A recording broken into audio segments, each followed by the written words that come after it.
शेतकरी म्हणजे काय आहे हे तुम्हाला ह्या व्हिडिओमधनं दिसेल की कांडी कशा पद्धतीने दाबायची असते, ऊस लागवड करताना काय काय ताप असतो, कांडी कशी दाबावं लागते चिखलात, कांडे कसे तोडावं लागते त्या, कट करावं लागते त्या, हे सगळ्या प्रकारचं म्हणजे कसं आहे माहिती आहे का बाबा. कष्ट करायचं म्हटलं की बिनधास्तपणे करायलाच लागतं, कष्टाशिवाय पर्याय नाही मित्रांनो. आणि नुसतं दाबायचं म्हणजे काय नाही. आपण तुम्हाला सांगतो आता बघा, आता जवळजवळ आम्ही तिघं चौघंजण आहे, पण सगळ्यांना सारखं करावंच लागतं काम, काय विषय नाही.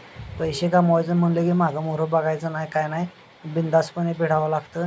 आणि ते अशी पैसा बघायला पण भेटत नाही आणि माणसाने न लाजता लपता. आता मी व्हिडिओ शेअर करतोय मस्त सगळं खरं आहे. आता काय काय लोक ह्याला नावं ठेवणार, म्हणणार काय लागा कांडी दाबायची वेळ आली गड्यावर.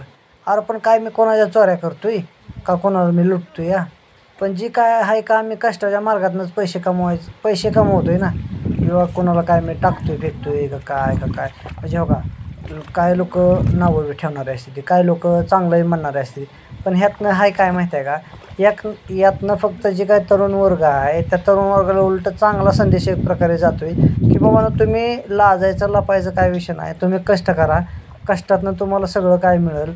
मग तुम्ही बिनधास्तपणे जर काम करायला जर नाही लाजला तर तुम्ही उपाशी मारणार नाही. तुमच्या जे काही जीवनात ज्या काही गरजा आहेत त्या सगळ्या गरजाची सगळी पूर्तता होईल. आणि तुम्ही कष्ट करायला जर लाजला तर तुम्ही एक दिवस उपाशीसुद्धा मरू शकता.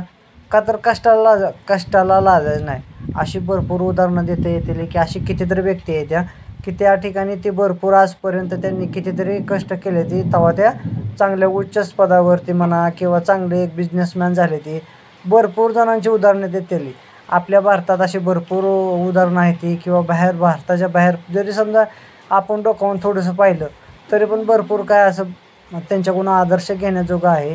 आता कसं बघा, परिस्थिती आली म्हणून लाजायचं नाही आणि जरी पैसा आला म्हणून तरी माजायचं नाही. जे काय आहे ते आपलं कष्टाच्या ह्याच्यातनं आपलं काम करत राहायचं. कोणी नावं ठेवतेली किंवा म्हणतेली यार काय करतो या, लईच परिस्थिती बिकट झाली का. होय बाबा म्हणायचं, झाली माझी परिस्थिती बिकट, ज्या आलेल्या परिस्थितीला मी तोंड देतोय म्हणायचं आणि बस विषय संपवायचा. फक्त काय माहीत आहे का, आता हो का चांगलं म्हणणार आता भरपूर जण म्हणत असते त्यात आता कामाची काय लाज आहे हो. पण ह्यातनं शेतकऱ्यांना बरेचसे आता पोरं व्यसनाच्या आहारी झालेले आहेत. तर त्यांना एक ह्याच्या माध्यमातून असं पण सांगता येईल की बाबा तुम्ही काम करा, ज्या ठिकाणी तुम्ही असलं व्यसनाच्या आहारी जाताय त्या ठिकाणी बाबा तुम्ही काहीतरी असं कष्ट करा, त्यातनं काहीतरी थोडंसं भांडवल उभा करा आणि त्यात तुमचा व्यवसाय चालू करा. काय बरं तुम्ही पैसे त्यातनं बी कमवू शकता ना. मग तुम्हाला जर एकदम खालच्या पातळीपासनं एकदम तळागाळातनं जर सुरुवात करायची असेल तर आपला चिखलात पाय भरतोय किंवा आता पाण्यात नाचावं लागतंय, आता मी कसं करू असं म्हणण्यापेक्षा तुम्ही जर बिनधास्तपणे जर तुम्ही सुरुवात केली तर भरपूर काय होऊ शकतं. आणि हा व्हिडिओ माझ्या जास्तीत जास्त तरुण बांधवांसाठी आहे. तुम्ही लाजू नका, लपू नका, बिनधास्तपणे तुम्ही कुठलं पण काम करताना कामाला लाजू नका. आता हे तर आमच्यातच शेजारचं तशी सगळीच पाहुणे मंडळी आहे, ती सगळी माणसं सगळी चांगली आहे, ती काय विषय नाही. आणि एकजुटीने जर काम केलं ना तर दिवसाकाठी नाही 1,500 सुद्धा रुपये सुटतात.